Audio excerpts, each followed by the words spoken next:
Olá, Brazucas! Sejam bem-vindos à primeira trilha do programa Brasil 3.0. Esse é só o começo do nosso caminho que vai ser gigantesco, transformador, bonito, profundo. Essa nossa primeira aula é o início da parte virtual, que vai ter esses bate-papos, esses diálogos todos sobre diversos temas. Vai ter também o bate-papo com todos os professores aqui. Eu, o Adailton, a Núria, juntos, conversando a respeito das trilhas. Nós vamos ter também o podcast, que vai ajudar com exercício de indução. Você vai entender melhor na prática como é que essas coisas que a gente fala aqui vão funcionar. Tem a produção individual, que é a partir do e-book que nós vamos trazer para vocês, que está disponível já lá no nosso ambiente virtual. Você vai produzir o seu self-book, uma espécie de diário de bordo. Tem um contrato consigo mesmo, tem um contrato com o grupo, coisas fortíssimas para ancorar com uma ideia de transformação. Tem a parte presencial, imersiva, e essa é transformadora. Serão 4 encontros que vão mudar a sua vida e, quem sabe, ajudar também a mudar o Brasil. Nós do Brasil 3.0, do BR3, nós temos a missão de transformar as pessoas para transformar o Brasil. Essa é a nossa proposta aqui. E se você chegou até essa aula, até esse ambiente virtual, você já entendeu que a nossa proposta é mudar agora, melhorar agora, agir agora, transformar agora e elevar o padrão agora. Chega dessa história de deixar coisa para futuro. Aliás, quando a gente pensa em Brasil, pensa sempre naquela expressão de que o Brasil é o país do futuro, acaba com isso. Essa é a nossa proposta aqui. A nossa mudança, o Brasil é o Brasil do presente, o Brasil desse momento, é o que nos interessa. Por esse motivo, a trilha que eu escolhi para abrir o BR3 foi o Mindfulness. Você já ouviu falar dessa palavra? Mindfulness. Fala direito essa palavra, você não erra, hein? Estou te ensinando a falar certo. Mindfulness. A tradução direta é atenção plena, hiperfoco. Estar atento ao momento presente. Aliás, mindfulness tem, na realidade, 2 aspectos que a gente vai entender com mais profundidade com o passar dessa trilha.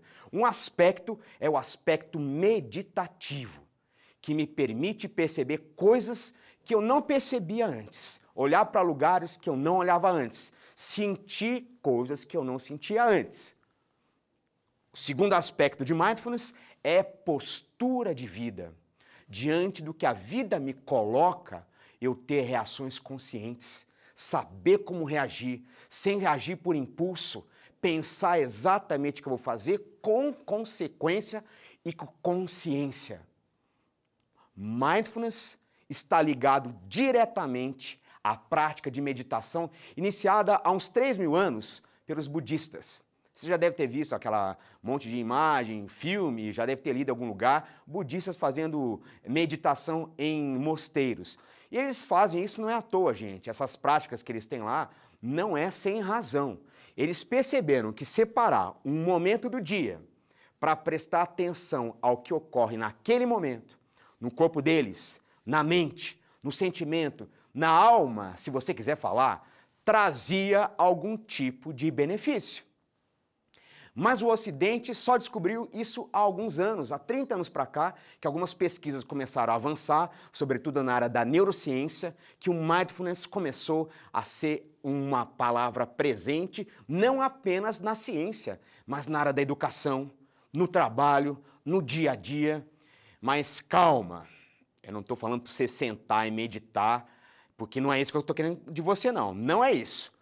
Eu, sinceramente, nem consigo imaginar eu colocando musiquinha na minha casa, ouvindo musiquinha, som de cachoeira, som de água, porque isso para mim também não funciona. Então, a minha ideia aqui é te trazer uma prática meditativa, mas que seja real. Uma prática que te coloque de verdade no mundo prático, no mundo real.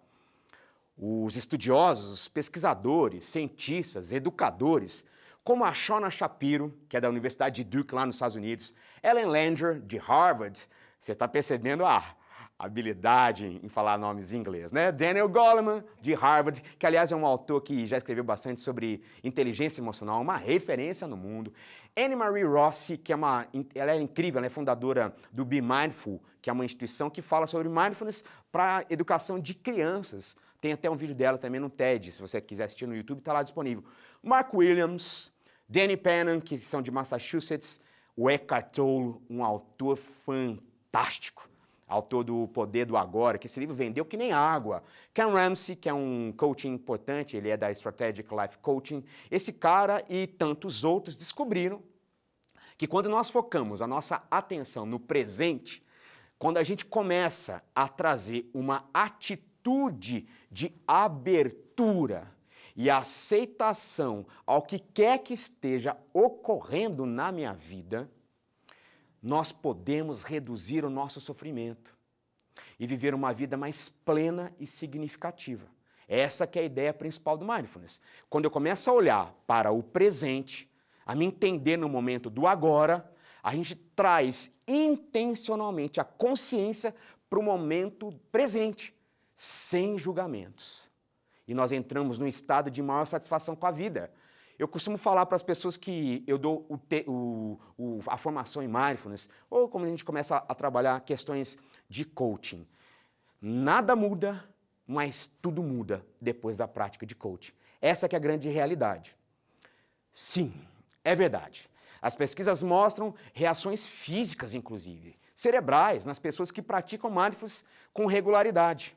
Aliás, isso aí é um exercício, é uma musculação para o cérebro. Quanto mais eu pratico, melhor eu fico. Eu sei que talvez ainda seja um pouco subjetivo o que eu estou falando, mas um exercício inicial que a gente pode começar a pensar é olhar para o momento presente. O que eu estou sentindo agora? Qual que é a reação do meu corpo? Como é que o meu corpo responde às coisas do ambiente, aos desafios do dia a dia? Algumas linhas de psicologia chamam inclusive essa ideia de presença. Ao invés de usar a palavra mindfulness, fala presença. O que é a presença? É estar 100% presente no momento, no agora. Essa postura de mindfulness significa entregar o melhor de si agora. Então a gente tem que estar concentrado. O que era uma prática oriental de treinamento mental, de sentar em posição de lótus e passar horas meditando, passa a ser uma prática para nós ocidentais consciente, fundamentada e para qualquer ser humano praticar. Quando eu foco no momento presente, eu consigo aumentar a percepção do que está ocorrendo. Quando eu aumento essa percepção, eu passo a dar um peso correto às coisas. Olha que coisa mais incrível, gente. Uma prova que você está lá na faculdade tem que desempenhar, na universidade, no seu curso de pós-graduação, é só uma prova. Quando eu pratico mindfulness, o término de um namoro é só o término de um namoro, não é o término da vida. Não acabou o planeta, não acabou o mundo. O ônibus lotado na volta para casa é só o ônibus lotado. O momento do desemprego, e é um momento, é só um momento do desemprego. Ou eu vou até mais longe, a descoberta de uma doença é só a descoberta de uma doença.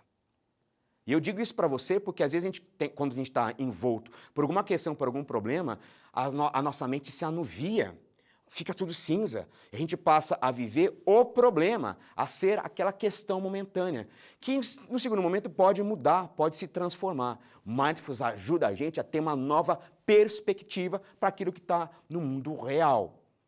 Você percebe tanta coisa bonita que esse Mindfulness traz para a gente? Ele empodera o ser humano. Torna o ser humano mais independente das coisas que ocorrem com ele, no ambiente. As circunstâncias da vida não mais escravizam o homem. Isso aqui é muito profundo, gente. Quando eu tenho a consciência do que está me ocorrendo nesse momento, eu dou o peso correto para as coisas que estão ocorrendo nesse momento. O mindfulness aumenta a capacidade de aceitar a realidade tal como ela é, sem ter uma postura passiva. Não é essa a ideia. Ao contrário, quando eu estou encarando, quando eu vejo coisas difíceis e quando eu vejo as coisas como elas realmente são, seja qual for a situação, desemprego, doença, saúde, prova, um novo emprego, eu tenho condições de pensar em estratégia para mudar. Essa é que é a grande vantagem do Mindfulness. Na pior das hipóteses, o Mindfulness vai te ajudar a ter mais concentração. E na melhor das hipóteses, vai aumentar a sua capacidade de se desprender do pensamento. Isso é muito bonito. É você ter a capacidade de não ser mais refém dos teus sentimentos. Sabe o que eu estou querendo dizer? A raiva que você sente não é você. O medo que você sente também não é você. É você ter essa capacidade, que a emoção que você sente, ela é só emoção. Você passa, através da prática do Mindfulness, a testemunhar o que se passa contigo. Te dá o poder de ser mais isento. Você já deve ter ouvido falar aquela expressão, né? Quem está de fora consegue olhar com mais experiência, com mais habilidade, sabedoria o que está se passando naquele momento. Esse olhar com distanciamento também é possível para você mesmo. Olhar com distanciamento ao que acontece com você. Então, a ideia do Mindfulness é que ele te propicia isso. Você percebe que coisa mais interessante, mais bonita, mais poderosa? Então eu vou fazer com você aqui uma prática de Mindfulness. Ora, não vai achar que eu sou louco? Talvez até seja um pouco, mas eu te convido para fazer comigo. Não é à toa que os caras lá fazem isso, tá? O primeiro exercício é da respiração. Então, ó, inspire, sem medo, tá? Faz você estar na tua casa mesmo. Expire. Inspire. Expire. Sinta como isso aqui modifica já o corpo. Quando a gente presta atenção na respiração, já há uma modificação dentro do nosso próprio organismo. Isso é o primeiro passo da prática de Mindfulness. Inspira. Respira. Que lindo, gente. Isso é muito bonito, é gostoso, já é presença. Quero te agradecer por estar aqui comigo e ficar até o final dessa trilha. Tem muito mais coisa pela frente. Aproveite esse momento de descoberta e de autoconhecimento. Até a próxima. Tchau.